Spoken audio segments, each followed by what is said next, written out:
یہ چلا کہ کمزوری کی جب انتہا ہوتی ہے تو انسان روتا ہے، اور اگر بچپنے میں ہر بات میں رو رہا ہے تو اس سے پتہ یہ چلتا ہے کہ اس وقت کمزوری کی بالکل انتہا ہو چکی ہے۔ جوانی کی اہمیت اور بتائیے۔ اللہ تعالیٰ نے اسی کو بیان فرمایا، اللہ الذی خلقکم من ضعف، وہی اللہ ہے جس نے تم کو پیدا کیا اس حال میں کہ تم کمزور تھے۔ یہ پہلا دور ہے انسان کی زندگی کا، لیکن یہ دور بہت دنوں تک نہیں رہتا، اب دھیمے دھیمے کر کے یہ بچہ بڑا ہونے لگتا ہے تو اس کی یہ تمام کمزوریاں بھی ختم ہونے لگتی ہیں۔ اب وہی بچہ جو پہلے بول نہیں سکتا تھا اب بولنے لگا، وہی بچہ جو پہلے بیٹھ نہیں سکتا تھا بیٹھنے لگا، وہی بچہ جو پہلے چل نہیں سکتا تھا اب چلنے لگا، وہی بچہ جو پہلے دوڑ نہیں سکتا تھا اب دوڑنے لگا۔ کیوں؟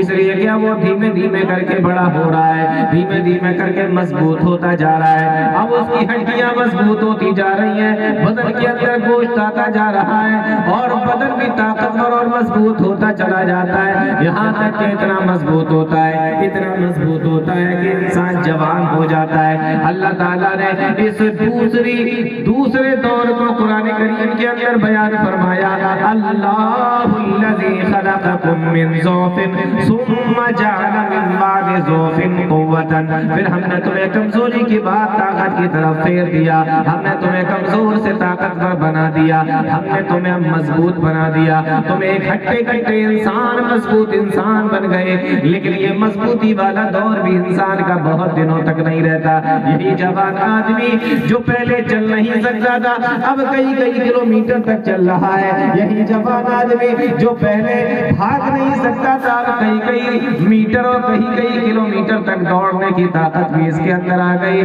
یہی جوان آدمی مضبوط ہو گیا، جو کل تک بول نہیں سکتا تھا اب بولنے لگا، جو کل تک بول نہیں سکتا تھا اب اپنے سامنے کسی کو بولنے نہیں دے رہا ہے، جو کل تک چل نہیں سکتا تھا اب اپنے سامنے کسی کو چلنے نہیں دیتا۔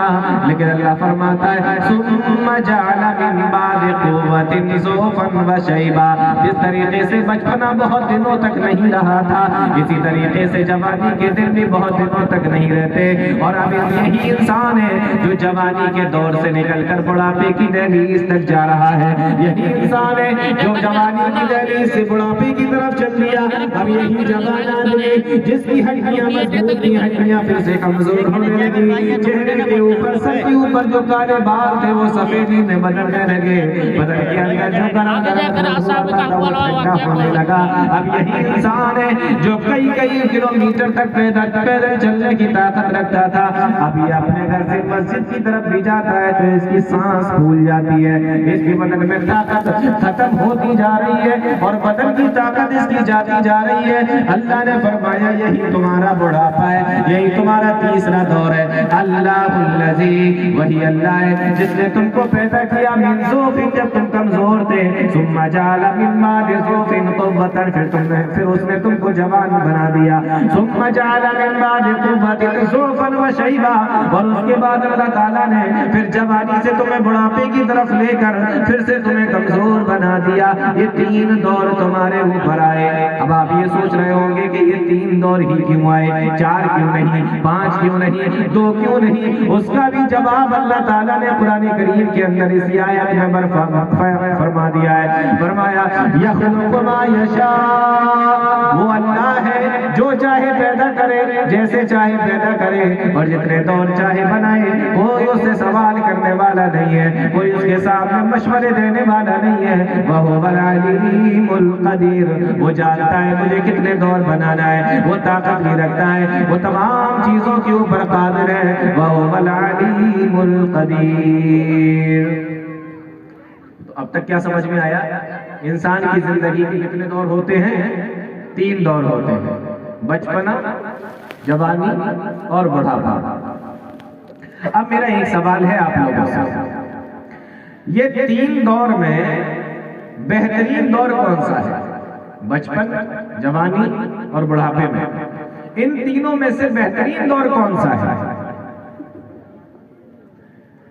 آپ لوگوں کا جواب ہوگا کسی کا کہ شاید بچپنا، کیونکہ بچپنے میں تو کچھ پتہ ہی نہیں چلتا تھا، کوئی فکر نہیں، کوئی ٹینشن نہیں۔ کچھ لوگوں کا جواب ہوگا کہ جوانی، اور شاید کچھ لوگ سمجھیں کہ بڑھاپا۔ لیکن حقیقت یہ ہے کہ ان تینوں دور کے اندر سب سے بہترین دور جو ہے وہ جوانی کا ہے۔ کیوں؟ اس لیے کیونکہ بچپنا جب ہوتا ہے تو انسان اتنا کمزور ہوتا ہے کہ وہی پیشاب کر رہا ہے اور اپنے پیشابی کے اندر کھیل رہا ہے، اور اگر ماں اس جگہ سے بچے کو نہ ہٹائے تو ہو سکتا ہے کہ وہ بچہ اپنے پیشاب کو، اپنے پیخانے کو اپنے منہ میں بھی رکھ لے۔ تو ایسا دور بہتر دور تو آپ نہیں کہہ سکتے، جس دور کے اندر انسان کو تمیز ہی نہ ہو، عقل ہی نہ ہو کہ وہ کیا کرنا چاہتا ہے اور کیا کر رہا ہے۔ اب رہ گئی جوانی اور اس کے بعد آیا بڑھاپا۔ تو بڑھاپا بھی اس لیے نہیں ہو سکتا کیونکہ اس بڑھاپے کے بعد انسان کمزور اتنا زیادہ ہو جاتا ہے کہ پھر ختم ہو جاتا ہے، مر جاتا ہے۔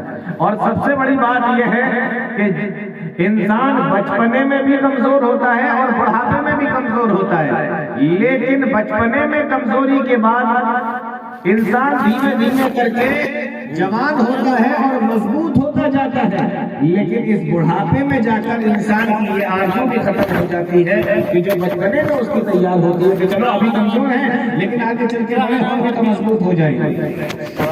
تو کل ملا کر پتہ یہ چلا ان تینوں دور کے اندر جو سب سے بہترین دور ہے وہ جوانی کا دور ہے۔ اب جب دور جوانی کا بہترین ہے